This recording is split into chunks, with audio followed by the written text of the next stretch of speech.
Good morning. I think, after that magical performance, literally, it's so hard to follow that act. And I actually have a very sort of boring topic, I think, from your lens, which is health and fitness. Not something the millennials really care about, but I'll try to sort of make it interesting for you guys. So here's how I'm going to, use the time allotted to me. I'm going to let you know a bit about myself. Who am I? Why am I here? What have I learned by observing things around me on that topic? What do I do, and what can you do? So those are the sort of 5 themes in which I'll share with you some of my learnings and experiences. The first 2 questions, who am I, why am I here, at a philosophical level require a different TED talk. So I'll just focus on the tactics. So I'm someone who was born on the day Neil Armstrong landed on the moon. Does anyone know the year or even the decade? Great. Someone said 1969. Amazing, because I've tried this question with a lot of audiences like this. People get the decade wrong, let alone the month or anything like that. So that was close to 50 years ago. So that's how old I am, if you were wondering, although the gray hair is quite revealing. So, by the way, my daughter studies in this college in the 2nd year. So you can kind of, relate to your daddies and mommies when you look at me and so on and so forth. So that's how old I am. So I grew up initially in a small town called Gorakhpur, which became quite famous in the recent past with the chief minister over there. I, of course, did not know anything about that. It was a factory town. My dad used to work in a fertilizer company, and one was confined to that town. Then I went to this big bad world, living in Delhi, which is where I spent 25 years of my life. Spent a year in Singapore, came to Bangalore 14 years ago. So these days when people ask you, where are you from? It's a very hard question to answer. I said, my father thinks, that I'm from UP. I think I'm probably from Delhi, which is where I grew up. But my daughters think that we are from Bangalore. So that's who we are, So this is sort of my description of, my life. But long story short, in those good old days, you were expected to either become an engineer or a doctor. Since my dad was an engineer, I sort of followed engineering. In those good old days, there was another, thing that you used to do after completing your engineering. You typically either did an MBA or you went abroad. So choices were extremely binary. Life was pretty good. You could choose one or the other. Unlike, you guys have so many choices. We had just 2 choices. And, you could by elimination eliminate one of them, the other was there for you, and you were quite happy with that. So that was such a simple life. So I, of course, chose MBA, and that's why I'm here. My brother chose to go abroad, and that's why he's there. So that was the life that we all grew up with. I think Dr. Manmohan Singh, who's recently become quite famous for the movie that has been released, was quite instrumental in the lives that many of us in our generation lived. So he liberalized the country back in 91. And lo and behold, that was the year I graduated from my engineering college. So I think some of us, were lucky to be in the phase when the world was globalizing, and we sort of grew up in that era. And here we are. So anyway, long story short, this is sort of a brief description of who I am. And the question of why am I here? First of all, of course, TEDx is a great platform. One would love to be associated with that. The second reason is I was once upon a time in Dell, and I was attending a session with Michael Dell, who was the founder of the company, and I was sitting in the audience over there. So I had the exposure of being there. One other time, I was again in the audience when we were having the induction program for my daughter. So I thought it might be interesting to see what life looks like on this side. And of course, my colleague Samir, who's going to come after me, also persuaded me that this is a great, place to be in and all of that. So those are the reasons why I'm here in front of you telling my story. I think the third part is where we get into the meat of it, health and fitness. And I was wondering, why did they choose me for talking on this topic? And my suspicion is that, I think I look healthy and fit, and many people in my generation don't look like that, and they felt this guy could be a good role model to come and stand in front of this audience and talk about that, because at least I look it. So let me share with you my experience to that area. And frankly, this is all reflection. I didn't go about being healthy or fit or any such thing. So back in 2000, when I went for a executive health checkup in General Electric company where I was working, they diagnosed me with high cholesterol. And some of you have been familiar with that And then the doctor said, you need to, control your food, you need to do some exercise and all of that. And I used to live in Delhi. So I started being more conscious about my food habits. I started walking a bit and things of that nature. So over time, I've been thinking about this topic because, as you grow older, you look at your friends, many of them are not very healthy and things of that nature. So I started thinking about what is it that, causes health and fitness. And all of us engineering type people come up with these equations and variables. So I have come up with my own equation of what, causes health and fitness. So if health and fitness is the outcome, in my mind, there are 4 variables that I have observed which lead to, this. Number 1, actually, which is mostly neglected, is heredity. Number 2, what you eat. Number 3, how much you exercise. And number 4 is slightly more complex, and I said how you express yourself, which is, how you think and how you behave. So it is 1 H, heredity, and 3 E's, eating, exercising, and expressing yourself. So I'll talk about these 4 things that I have observed over time and what my experience has been around me on, what they are, what they do, and how other people have used it. Now, heredity is a very interesting one. Later on, I realized that my cholesterol that I was diagnosed with was actually hereditary, because I discovered that my dad had it, everyone else in the family had it. So frankly, I did not have any control over it. The good news was that, again, all of these were in hindsight. No one died of a heart attack in my family. So later on, I was told that it's okay for you to have high cholesterol, because frankly, it was probably an indicator of something bad. But if that bad did not happen, you don't need to worry about it. So I haven't taken any medicine and any of those things lately. But this is what people get into, that habit of taking medicine just because there's something, and they don't necessarily do a full diligence on that. But that's one area where you will find people in your family, in your surrounding, who have blood pressure or cholesterol or heart ailments and all of those things. And that's something which you, I think, have to be aware of. But you have to also be aware of whether it is going to be dangerous, or some of these things, in my case at least, I figured out it wasn't going to be dangerous, and therefore it's okay to be that. And we don't have to necessarily worry about that. The second element is really food, which all of us, when we are young, and I'm sure all of you are in that stage, we all like to eat out, eat at odd hours, and things of that nature. And I realized, and this, again, these are all my observations. This is not something that I read somewhere. How much you eat, how often you eat, what do you eat, and things of that nature, count. But I don't think there is one formula. I have a friend, and several friends actually, who have this diet of just having 1 meal a day. I just can't imagine doing that. So they have this, diet plan that they have come up with. They feel extremely happy.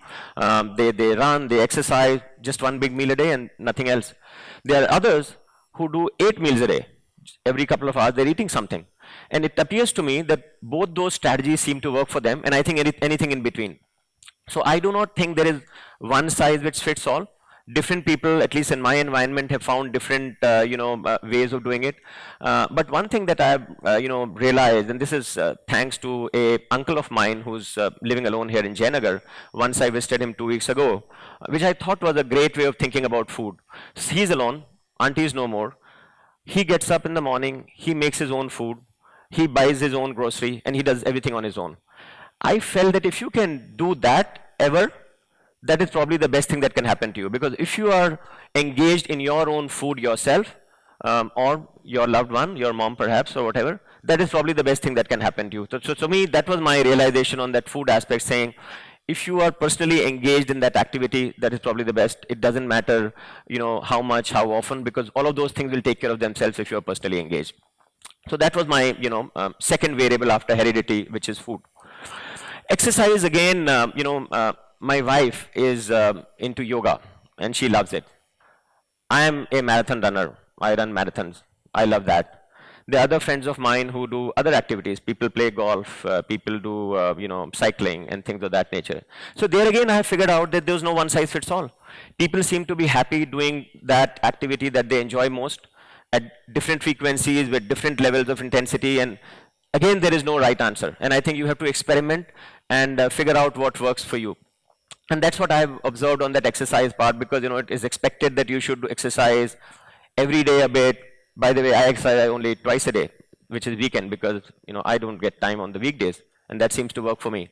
So there again, I think there's no one right answer. There are all kinds of answers that different people have found. Uh, the last one really is more complex, which is how you think. And like I said, some of us grew up in the era where the choices were binary. You could eliminate one and you were left with the other. And life was so simple. And I look at the reality now. There's so many choices. Whatever option you choose, there are 10 others that you thought could have been better off, and it creates a lot of confusion and things of that nature. So I think that part is quite complex in today's era, not just for the millennials but all of us, because there are so many options. You're bombarded with information, and how do you deal with that? So I think there again, everyone has to figure out what is it that you really need and what is it that you need to consume, and not worry about the noise that is floating around 24/7 in 50 social media outlets. So that's the thing about that.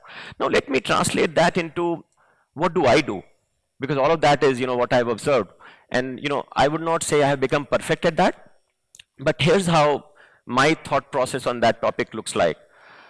I over time realized that the one most important thing in my life was sleeping. So I prioritize sleep as number one. So I have an alarm in my phone. 10:30 to 6:30 is my sleep time. I realize if I don't do 8 hours on an average, I would not do it every day, I'm not productive. Yesterday I slept at 9:30 because over the weekend I had a bad weekend, I couldn't sleep properly. So I'm feeling better now. So that is number one. Number two, I also realized that the number two activity that I really enjoy is engaging with people, either while I'm running or I'm in the office or elsewhere. And frankly, I did not find any third activity that sort of enriches me as much as these two. So having said that, my routine looks something like this today. 10:30 sleeping, 6:30 getting up in the morning, 7:45 getting into a car with a friend of mine going to office, 45-minute drive. In general, everyone knows that's my travel time. So someone or the other is talking to me. So that's the talk time. You reach office, I switch off my mobile connection. So I have no access to Facebook or WhatsApp. Those are the two media that I'm on. I'm on Twitter, but I'm not very active. But I do engage in those two media, but I switch it off. So for 9 hours, 10 hours that I'm in office, it's off. Things are happening, 500 messages coming. Then I get back home. On the way back, I switch it back on. I browse through group messages. I reply to personal messages, and then I switch it back again. So my consumption of social media is about half an hour in the morning, when getting ready and all of that, and maybe an hour in the evening. And that's about it, and go to sleep. Weekends are pretty interesting and very counterintuitive. So on Saturday, I get up at 5 o'clock in the morning. 5:30, I start running with my friends, a 30-kilometer run, because I'm a marathon runner. So 30 kilometers every Saturday, 10 kilometers on Sunday. So 5:30 to 8:30 is what I call a runversation. And it is exactly that. It is a run for a conversation. The run is a smaller part of the whole exercise. The conversation is the main part. Like I said, my number two priority, engaging with people. So I don't run alone. If I'm alone in a strange place, I don't run. I have to have someone live talking to me. Worst case, on a phone somewhere else. Okay, we'll talk on phone if there's no one else. So that's my, conversation, leading to a group breakfast, come home, sleep. Get up around lunchtime, have lunch. Again, back to the engagement. There's a cafe near my house called Dialogue Cafe, which has become my extended drawing room. So between 1 and 4 p.m. is my time to meet people that I want to meet. So that's also standardized. People know that if I have to meet Pankaj, that's the time. 1 to 2, 2 to 3, 3 to 4. Any of those slots work. So I'm usually meeting people over there. I don't generally go land up there, but if there are people to meet, I go there and meet people. And then 4 to 5 badminton. Come home, watch a movie or something with my wife, go to sleep, repeat on Sunday. So this is what is my simple life. Now what is not revealed here is, what do I not do? I've just shared with you what I do. And that's pretty interesting. So I don't watch TV at all. I don't read newspapers. Once in a while, I'll pick it up if no one has called me on my way to work. The newspaper is always as a backup, so I'll pick it up. I typically read very little. So the last book I read was Sapiens, because everyone around me told me that you have to read it, and I ended up reading it. But I don't read books. I probably have read 10 books in the last 20 years, not more than that. Very little magazine consumption. One magazine that, actually two magazines that I've subscribed to, The Economist and the Harvard Business Review. HBR mostly gets left out. Economist gets browsed through on a weekly basis. So, so this is how I have figured out that this works very well for me. It keeps me simple. The news that I need comes through me by talking to people. It doesn't come through TV. Some of it comes through WhatsApp if I can browse and some news item comes.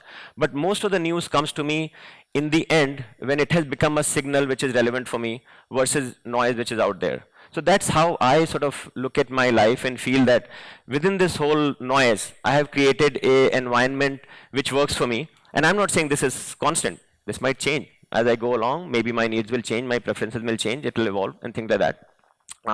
Thankfully, health seems to be good. I go to the doctor, they check it up and say, yeah, don't worry, you don't have to do anything.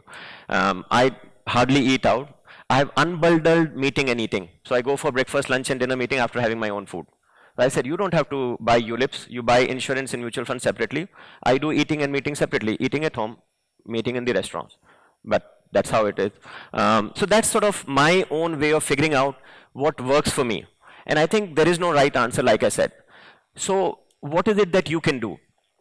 My suggestion would be that, first of all, get engaged. Think about this, because that's the first step, that only when you think something is important, you'll do something about it. Once you start thinking about all of these 4 variables in your life, like I said, 1 H and 3 E's, heredity, eating, exercising, and expressing. What does it mean to you? What's important to you? Do a few experiments. As you experiment, you'll figure out what works, what doesn't work. I tried playing golf. After 10 days, I realized it doesn't work for me. I started running marathon. I loved it. So, so as you experiment, you'll figure out what works, and, new things will happen. So my suggestion to you would be, get engaged, start thinking about some of these things. It's a journey. It will evolve. Are you ready? Start now. Thank you.